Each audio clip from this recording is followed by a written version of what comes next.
शुरुआत लेकिन कच्चे तेल के साथ कर लेते हैं, क्योंकि ये एक ग्लोबल हेडलाइन अब यहाँ पर बनता हुआ नजर आया है।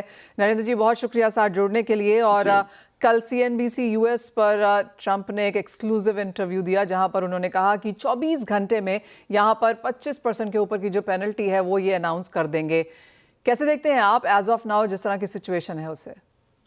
देखिए, सिचुएशन में तनाव तो बिल्कुल दिख ही रहा है। और भारत और अमेरिका अगर आप देखें तो पिछले 25-30 साल से बहुत ही इंस्टीट्यूशनल तरीके से संबंधों में सुधार आया था। बल्कि अभी भी आज भी मैं देखता हूं तो जो इंस्टीट्यूशनल रिलेशनशिप है भारत और अमेरिका की, अभी मुझे उसमें कोई स्ट्रक्चरल डैमेज नहीं दिख रहा है। हालांकि बयान बहुत आए हैं ट्रंप साहब की तरफ से, लेकिन अभी भी काफी उम्मीद जो है कायम है इस बात को लेके कि भाई दोनों के संबंध जो है वो किसी व्यक्ति के ऊपर जो डिपेंडेंट नहीं है या ट्रंप साहब का नहीं है, वो अमेरिका से है। और अमेरिका में जो इंस्टीट्यूशंस हैं और भारत में इंस्टीट्यूशन है, उनके बीच में 30 सालों में ये संबंध बनाए गए हैं। तो अभी भी काफी उम्मीद भी है और कोई स्ट्रक्चरल डैमेज तो नहीं हुआ है। लेकिन इतना जरूर है, जिस तरह के बयान ट्रंप साहब की तरफ से आ रहे हैं उससे बेचैनी बहुत है, खासतौर से ऊर्जा सेक्टर में। और इसके अलावा वो जो बात कर रहे हैं सेकेंडरी टैरिफ्स की, इसलिए कि आप रूस से तेल क्यों मंगाते हैं, वो इस टैरिफ बात कर रहे हैं। जो भी ब्रिक्स के सदस्य हैं उसमें तो भारत तो अग्रणी है कि उस ब्रिक्स टैरिफ भी आपके ऊपर लग सकता है। ब्राजील पे भी उन्होंने इस तरह की बात करी है। तो इसको लेकर के काफी तनाव है। और चूंकि भारत जो है दुनिया का तीसरा सबसे बड़ा आयातक है तेल का, और तेल का बहुत बड़ा बाजार है। और भारत और चीन दो ऐसे बाजार हैं तेल के जिसको लेकर के पूरी दुनिया जानती है कि फ्यूचर तो यही है, खासतौर से भारत को लेकर के। अब उस समय जबकि दुनिया का सबसे बड़ा जो तेल का उत्पादक है अमेरिका, और दूसरी तरफ भारत जो बहुत बड़ा उपभोक्ता है, उन दोनों के बीच में इस तरह का तनाव हो जाए जहां पे ये बात हो कि अगर आपने रूस से तेल मंगाया तो हम ये टैरिफ लगा देंगे, अगर सेकेंडरी टैरिफ लगा देंगे।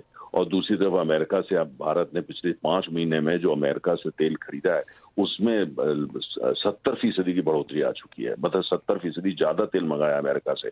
और यही गति चलती रही तो क्रिसमस तक जो है जो अमेरिका से भारत ने तेल खरीदा या गैस खरीदी है उसमें 150% की बढ़ोतरी हो जाएगी।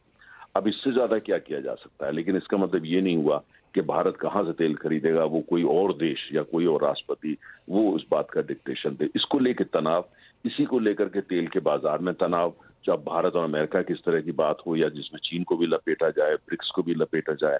इसीलिए आप देख रहे हैं कि एक तरफ तो जो है ओपेक ने कहा है कि वो अपने उत्पादन की दृष्टि से उनका नजरिया बदला है और वो और उत्पादन करना चाहते हैं। और इधर जो बड़े कंज्यूमर उनके बीच में तनाव, इससे लेके बाजार चिंतित, और वही कीमत में भी रिफ्लेक्ट कर रहा है। और बाजार को भी समझ में नहीं आ रहा कि किस दिशा में देखें, कहाँ रोशनी है, कहाँ अंधेरा है। हाँ जी, हाँ, एब्सोल्युटली। वेल, एक तरफ ओपेक यहाँ पर प्रोडक्शन बढ़ा रहा है मार्केट शेयर लेने के लिए, और दूसरी तरफ से US के जिस तरह से स्टेटमेंट्स आ रही हैं, बाजार उस वजह से एजी है। अगर मिस्टर तनेजा, आप कितनी एक प्रोबेबिलिटी डालते हैं कि एक सेकेंडरी हम यहाँ पर टैरिफ लगता हुआ देखेंगे कि भारत को बोला जाएगा कि रशिया से तेल ले ही नहीं सकते, उसकी प्रोबेबिलिटी क्या है? बहुत अच्छा आपने मनीषा प्रश्न किया। देखिए, ये प्रोबेबिलिटी की बात यह है कि अगर ऐसी बात की जाती है कि भारत पर प्रतिबंध लगा दिए जाएंगे, सेकेंडरी सैंक्शंस लगा दी जाएंगे, और वो फिर खाली तेल पे नहीं होगी, पेट्रोलियम प्रोडक्ट्स पे नहीं होगी, वो तो सब चीज पे लग जाएगी। IT सर्विसेज पे भी लग जाएगी, वो तो स्टील पे भी लग जाएगी।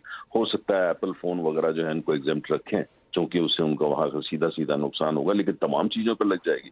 इसका मतलब ये कि पूरे देश का जो जियोपॉलिटिकल ऑर्डर है, जो अंतर्राष्ट्रीय जो राजनीतिक व्यवस्था है, वो पूरी उथल पुथल हो जाएगी उससे। तो इसका मतलब ये हुआ कि वो भारत पर लगाएंगे तो मैसेज तो तमाम देशों के लिए जाएगा, चीन के लिए भी जाएगा, ब्राजील के लिए भी जाएगा, जो अन्य देश मंगाते हैं जिसमें टर्की भी शामिल है जो नेटो का मेंबर है, और काफी हद तक टर्की जो है वो यूरोप में आ जाता है।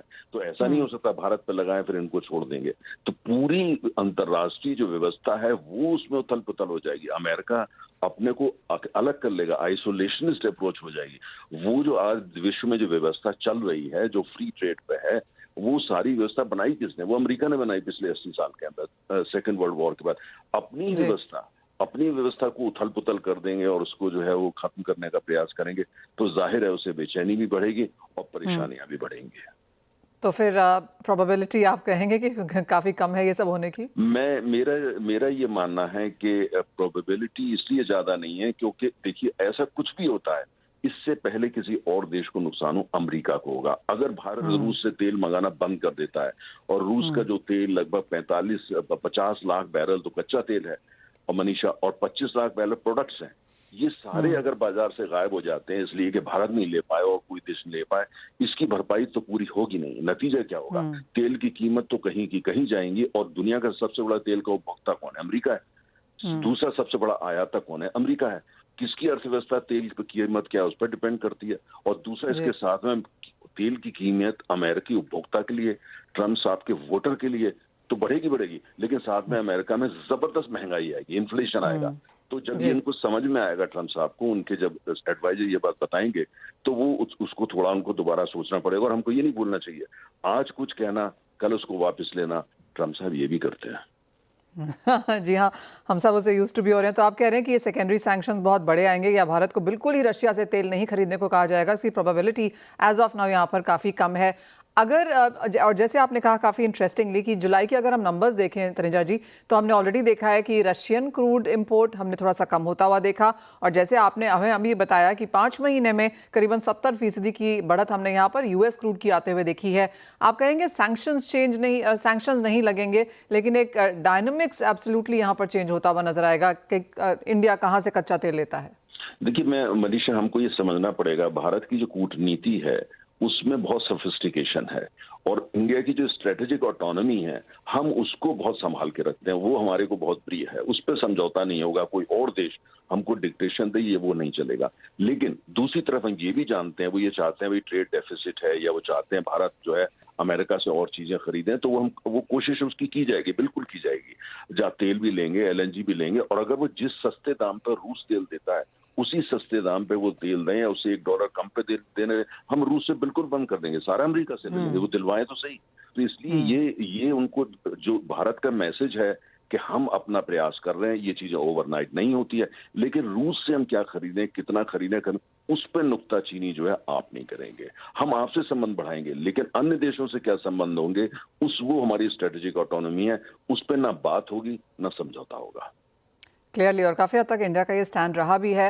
तनुजा जी, एक फाइनल सवाल, और ये प्राइसेस को लेकर है, और काफ़ी सारे बैंक्स एंड ब्रोकरेजेस अपनी केस स्टडीज़ यहाँ पर डाल रहे हैं कि अगर इंडिया पे सैंक्शन आता है तो भाव 100 तक जा सकते हैं, अगर नहीं आता है और आने वाले 1-2 महीने में सारा कुछ यहाँ पर इन सम सेंस सेटल हो जाता है, एक ट्रेड एग्रीमेंट भी हो जाता है, तो कच्चा तेल फिर 60 इवन सब 60 जा सकता है 4th क्वार्टर कैलेंडर ईयर में।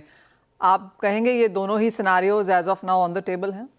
देखिए, अगर जो है ऐसी स्थिति पैदा हो जाती है कि रूस का तेल अंतर्राष्ट्रीय बाजार में आना बंद हो जाता है, या 70% कम हो जाता है, या 60% कम हो जाता है, तब फिर तेल की कीमत तो $120 होना तय है ना, क्योंकि भारी मात्रा में रूस का तेल आता है। अगर ऐसे हालात बनते हैं तो तेल की कीमत बहुत ऊपर जाएगी, और सबसे बड़ी मार उसकी अमेरिकी अर्थव्यवस्था पे पड़ेगी, पहली बात।